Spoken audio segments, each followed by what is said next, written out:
நம்ம சாஸ்திர பிரச்சாரம் அங்கங்க நடந்துட்டு இருக்கு.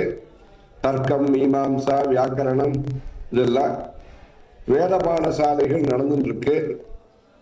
ஸ்ரீவித்யா பிரச்சாரத்தை அந்த காலத்துல வடநாட்டுக்கு போய் நடைமின்றி அவர் சிதானந்தராஜர் அங்க போய் குஹானந்த மண்டலி அங்க போய் வடநாட்டுக்கு போய் அங்கேருந்து கத்துன்னு வந்து நிறைய பேருக்கு இங்க சொல்லி வச்சு எல்லாம் இப்ப இந்த மணியர் அப்பா எல்லாம் கூட நிறைய ஜபம் பண்றவன் இதுல போது அந்த பிரச்சாரம் வந்தது.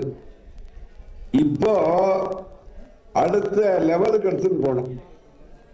நம்ம வித்வான்கள்லயே நிறைய பேரை தயார் பண்ணி முன்னாடி இந்த இந்தி கொல்லை ஜெகதீஸ்வர சாஸ்திரிகள் பண்ணிட்டு இருந்தார்.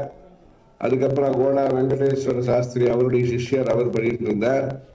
இப்ப மறுபடியும் அந்த ஸ்ரீவித்யா கிரந்தங்கள் எல்லாம் அதை பதிப்பிச்சு இந்த ஸ்ரீவித்யா கிரந்தங்களுக்கெல்லாம் வியாக்கியானம் எழுத சொல்லி இந்த சௌபாகிய சிந்தாமணியில இன்னும் கொஞ்சம் தான் கிடைச்சிருக்குன்னு நினைக்கிறேன். இன்னும் கிடைக்கலையோ அந்த பாகத்தையும் பார்த்து இந்த சௌபாகிய சிந்தாமணியில சொன்ன விதத்துல உற்சவங்களை நம்ம தயார் பண்ணி புதுசா அலங்காரமோ நைவேத்தியமோ உற்சவங்களையோ தயார் பண்ணி அந்த மாதிரி ஸ்ரீவித்யா மந்திரோத்தாரம்னு பேரு அதுக்கு.